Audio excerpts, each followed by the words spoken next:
Welcome to part two. Would you like to see Chisora against Dylan White in a trilogy, Julian? Some part of me wants to say no, Russell, and then part of me just thinks that just want to see fights, though. We just want to see competitive fights because I go, and anybody who watches me knows that. I wouldn't say I was inconsistent, but my mind flits all the time.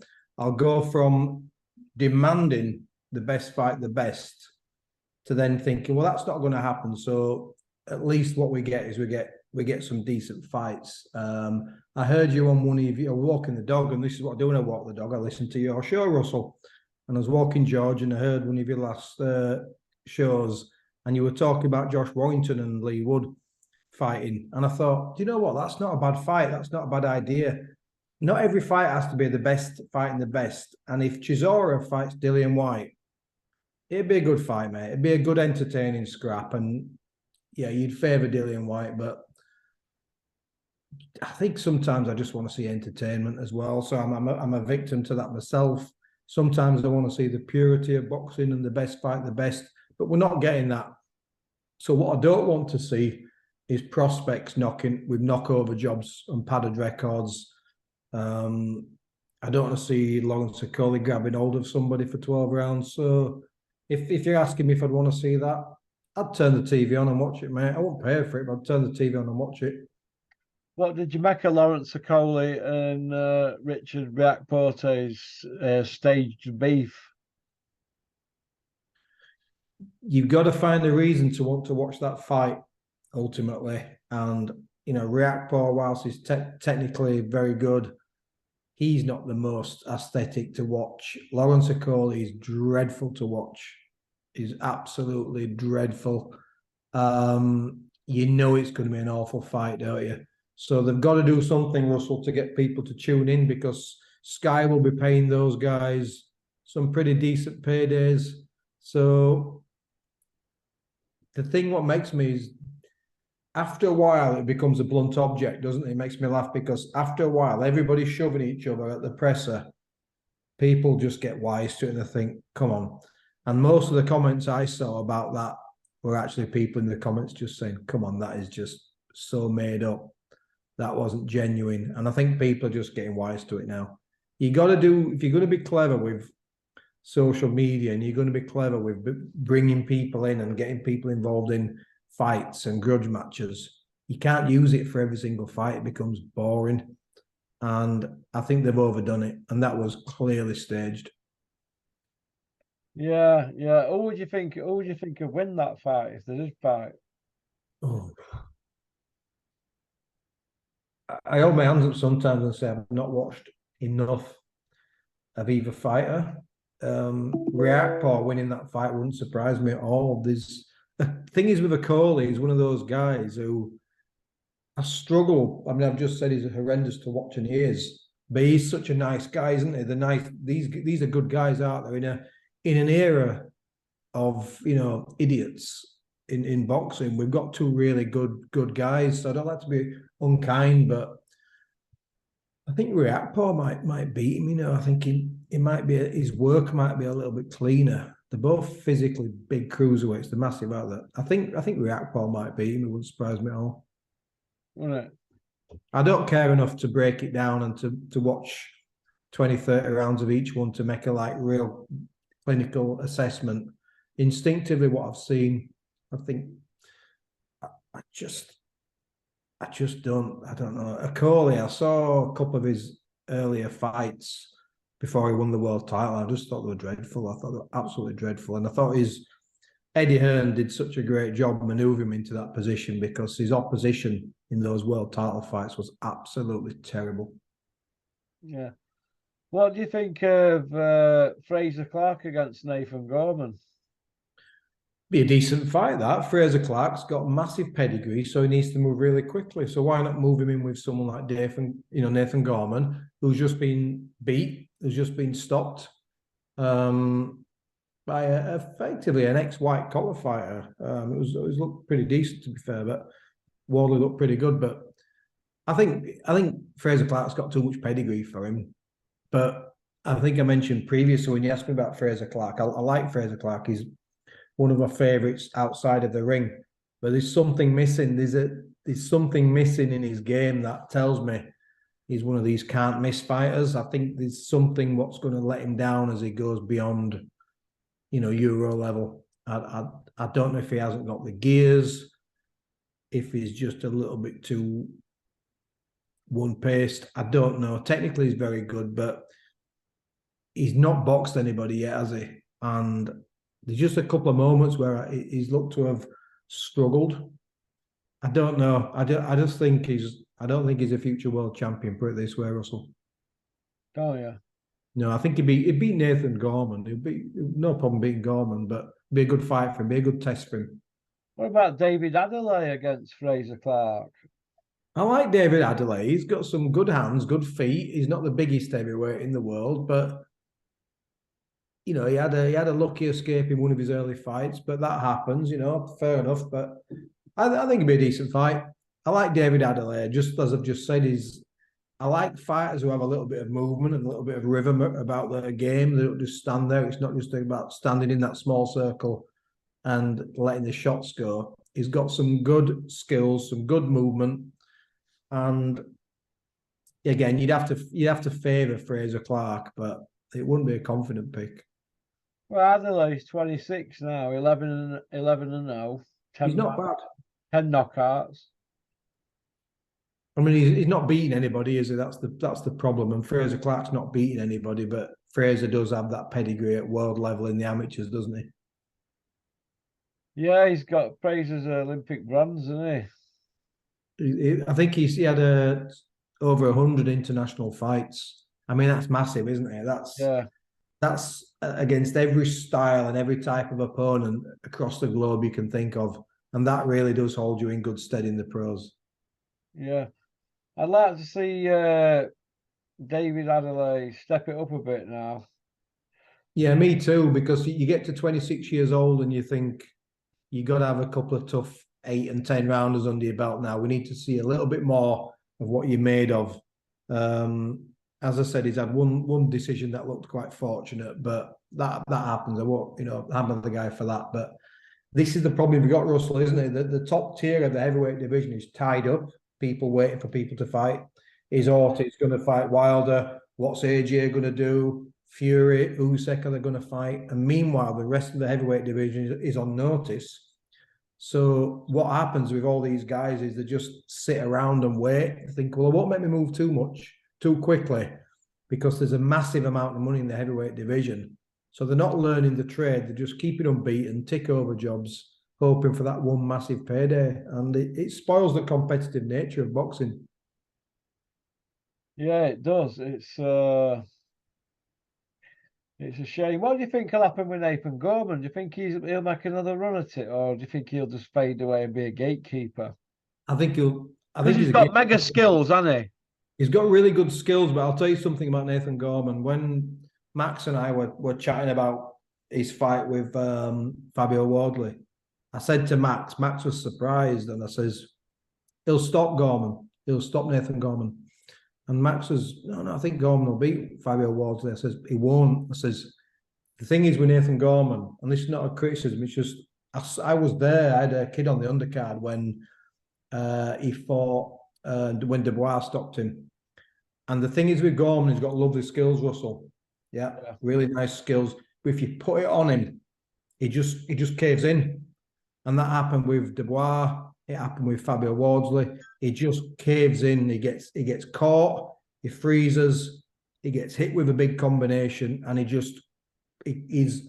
doesn't have great defense when he's under pressure. Like you see spoilers who will slip a shot, grab, spin, pivot, ride the moment. He just freezes almost like Frank Bruno style when he gets hit, and he just freezes and sits there like a sitting duck. It happened with Dubois. It happened with Fabio Wardley. And that would happen again. If I was coaching any heavyweight to fight Nathan Gorman, I'd say, get past his jab and just put it on him and let your hands go. And he just tends to he just collapses. Yeah.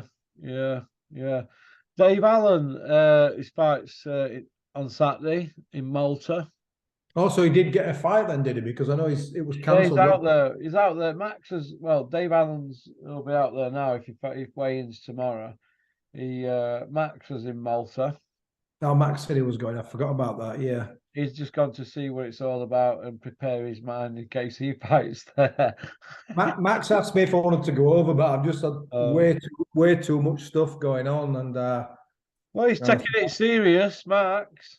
listen, if he's grafting, if he's training, fair enough, mate. Fair enough. And that's what's important, is it? I've still not seen him. Well, I've seen him once actually, but not in a gym situation. He called to see me. He was in the area when he met up with Dennis, might have been a month ago. But in terms of a gym situation, I've not seen Max since June, which is a long time. But what I do know is he's training at Bridlington at the boxing club. He's getting plenty of move arounds. He's looking for sparring. He's got people giving him workouts. And that's what's important, mate, isn't it? It's like he's in a gym. And I've always said to Max, you got to be in a gym. It's no good training on your own in your garage, in your own gym, hitting a bag in the corner. You got to be around fighters. You got to be around coaches. And you got to constantly be in the gym, moving around, even if it's with smaller kids, slower kids, faster, better kids. It doesn't matter. You need as much ring time as you can get. And that's what he's doing. So, look, he's doing the right thing. Yeah. Billy Joe Saunders. He said he'll fight Beefy Smith. You think he'll come back? Oh, you're gonna have to remind me when did he last fight Canelo? Now that must be 2 years ago. 2 years ago.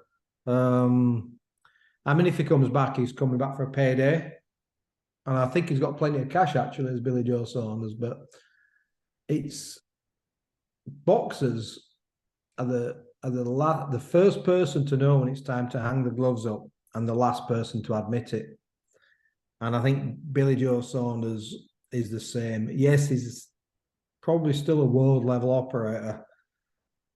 There was something very damaging about that loss to Canelo, I think, to his psyche. And it was quite clear how remember how Saunders has always had loads to say for himself. And he just disappeared off the face of the earth after that loss, didn't he? Yeah. And there was just something about the way it went so quiet. You just knew that Canelo Alvarez and that one shot took his soul away. And I don't think he'll ever be the same again. 2 years on the sofa with the KFC, the bargain bucket, putting all that weight on. Inactivity before then, let's be honest. What did he have? 5 world title fights in 5.5 years as an IBF champion.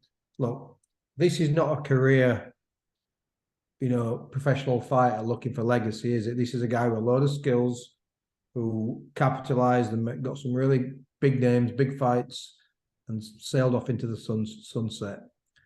I hope Billy Joe Saunders doesn't come back. I hope he's happy with his family, with his kids, and that's what he decides to do.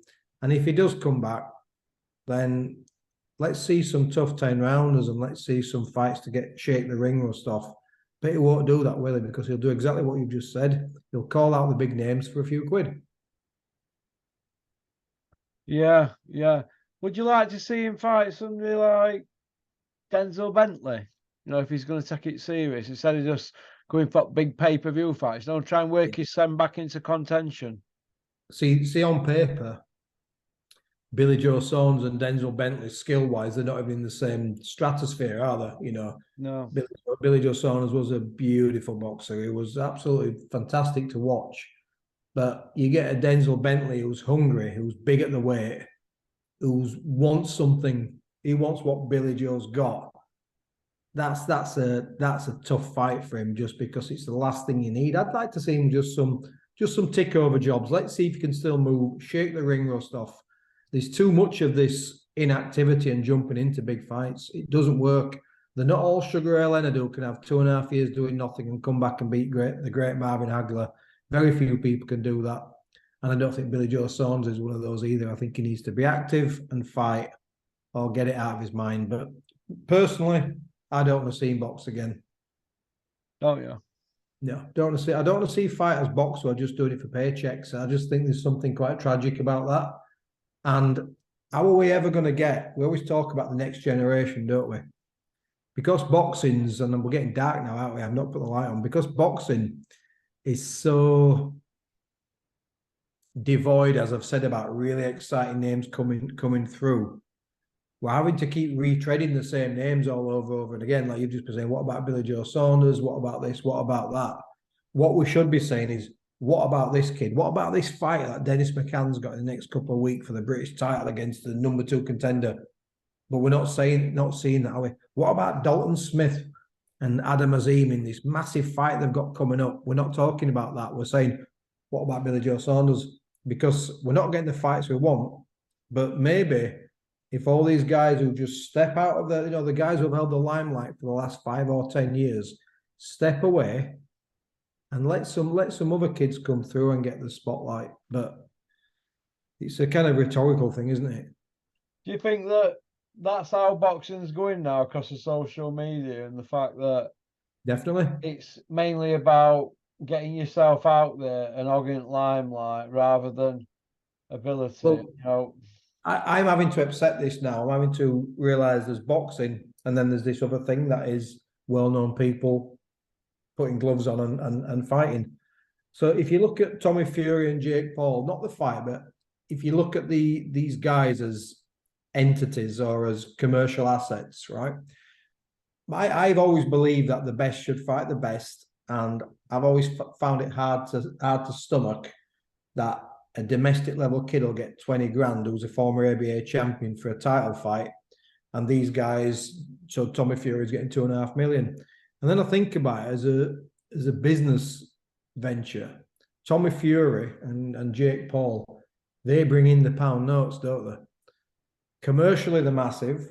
They've got massive followings. So it generates advertising, it generates sponsorship, it generates interest, all that kind of thing. So I guess what we're saying is there's a correlation between the revenue that you create and what you get paid. And if you're a former ABA champion nobody's heard of and you struggle selling tickets, no one's going to pay you 2.5 million. And unfortunately, it's just the way the world is like right now, Russell. And I always think you and I are, we're hardcore. I'm definitely a dinosaur, and I always wrestle with this myself. Last week I'll say something completely different to this week. I have to do 2 things. I have to either accept it, so I accept misfits, or I just turn it off. And Yeah. I just turn it off, mate. I turn it off. What did you think to Robert Smith's explanation that Calla Sauerland's got doing misfits and he ain't got a professional license? Like, it's his brother that's got that. So do you think they'd have it best of both worlds, Sauerland's? Yeah, of course they are, mate. I'm just going to put the light on, Russell, because I'm in the dark here, mate.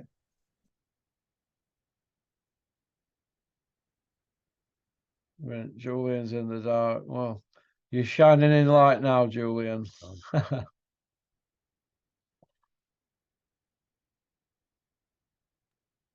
Yeah, Yeah. there was just my head and everything else was dark. It was like something from the Blair Witch Project. Yeah, so all right then, we're moving on from that then. Who have you got winning at weekend? Makabu or Badou Jack for Cruiserweight WBC?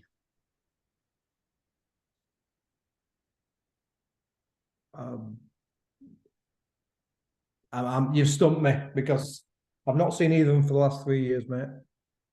Well, I'm going to go Badou Jack. I'll always give an opinion. I remember Makabu was the guy who Bellew knocked out, wasn't he? Yeah. Wasn't that good, was he? Badou Jack was. I've seen fights with Jack, and he's a decent boxer. Fought Groves and the Gales, isn't he? That's right. So is it cruiserweight now? Is he? All right, I'm going to go Makabu. Yeah, probably too big. Well, that's the Badou Jack win, but So we never know, do you? Obviously, and we'll finish off on the main fight, Julian. Tommy Fury against Jake Paul. I'm going to go for Jake Paul on points and Big John Fury jumping into the ring because the Furies have been robbed. And then they have a rematch. That's what I'm going to go for, Jake Paul on points. I'm going to go with money, Jake Paul. Right. So I did a breakdown of this fight, not the trimmings and the salsa around it. I did a breakdown of the fight, and I thought Tommy Fury wins easy. That was my breakdown.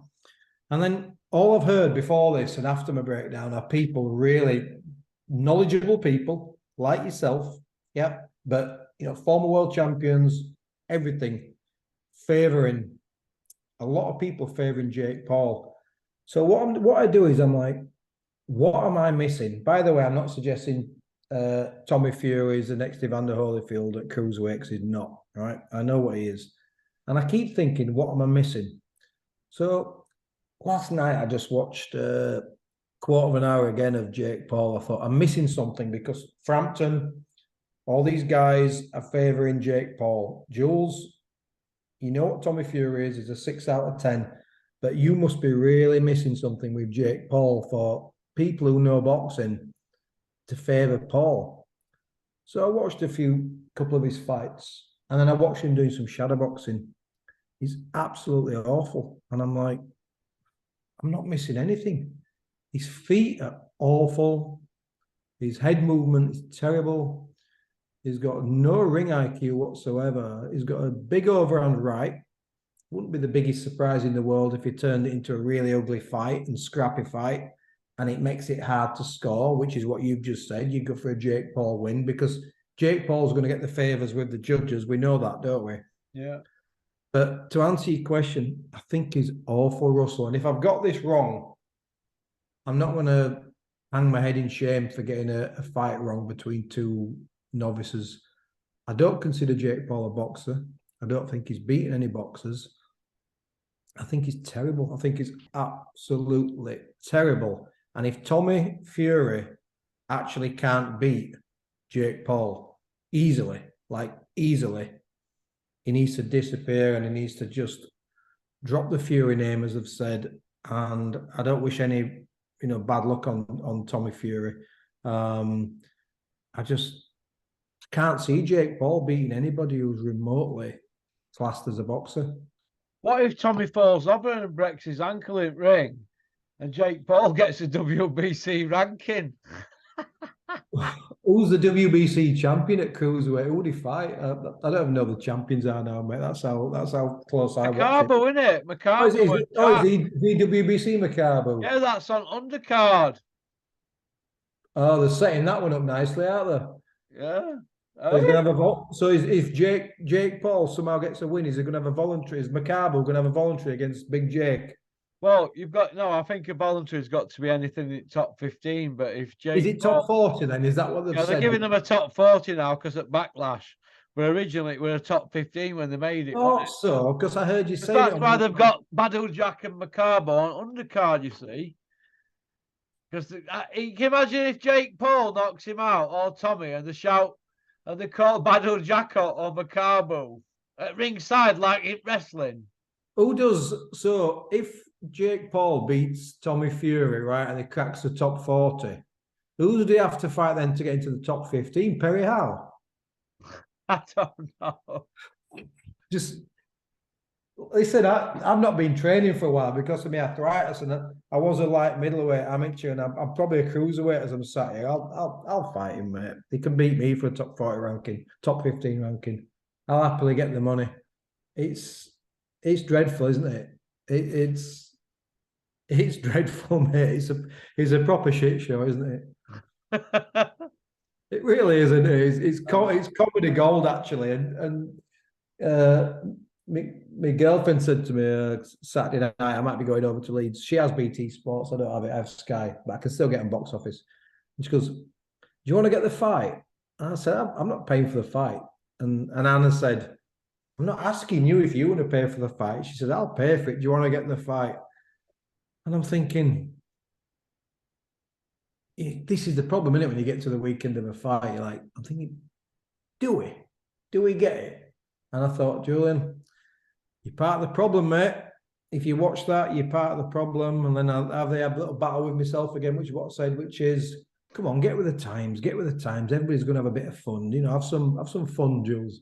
And I don't know, mate. I'm not going to watch it. We'll probably go out for a couple of drinks instead, but it's bad. It's bad. But Jake Paul cannot win this fight, Russell. I It'd know be it'd be dreadful. close. It'd be dreadful. It'd be absolutely dreadful. I don't know how John Fury would live that down, by the way. Oh God, if Jake Paul won this, What I do know is Alex Matvienko's been part of that training team.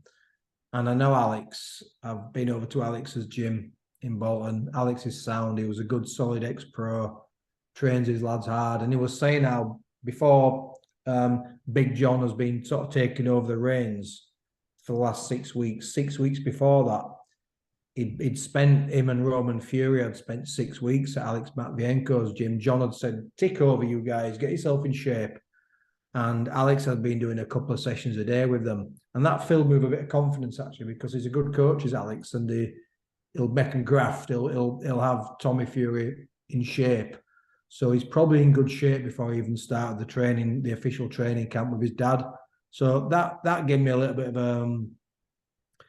of confidence and a bit of inspiration. I'm not Tommy Fury's biggest fan, as you know, but Jake Paul always comes across as quite a nice guy, quite a funny guy, quirky. I admire anybody who's achieved what he's achieved. As my dedication. He doesn't need to get in the ring to earn money. He's a very rich young man, so he's putting himself through a tough process. I admire that. I just don't love the spotlight that this has been given, and that anybody can just step into boxing and be called a boxer. That's what I don't like. I got no issue with Jake Paul to be an amateur boxer and learn the trade, but we are where we are. People will watch it and enjoy it, or they won't watch it. It's as simple as that. But honestly, Russell, Jake Paul can't win this fight. yeah. He can't win this fight. It's a really bad thing. No, we've got to cheer Tommy on for this. Don't let us down, Tommy.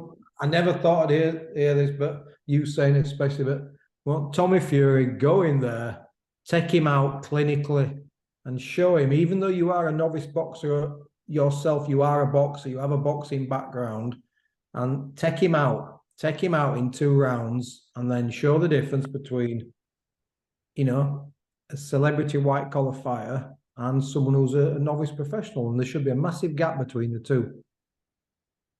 Well, we're going to see, Julian. We're going to see. Yeah, we are going to see. And look, if I'm wrong on this one, I'll be gutted, actually. Because the message is anyone can do it, Russell. Anyone at all. Yeah. Okie dokie then. Well, listen, thanks for coming on, Julian. You've been my pleasure. We've had a good hour. You've told me what a prime drink is, and I've told you what a throuple is. So there you go. There you go. Okie dokie. Well, listen, you take care, pal. Cheers, pal. Thank you, mate. Bye-bye. See you later. Bye. Well, great to have Julian on. I hope you've enjoyed the video. Big shout out, Welcome Estates, Spartan Demolition. Booyaka! Peace out.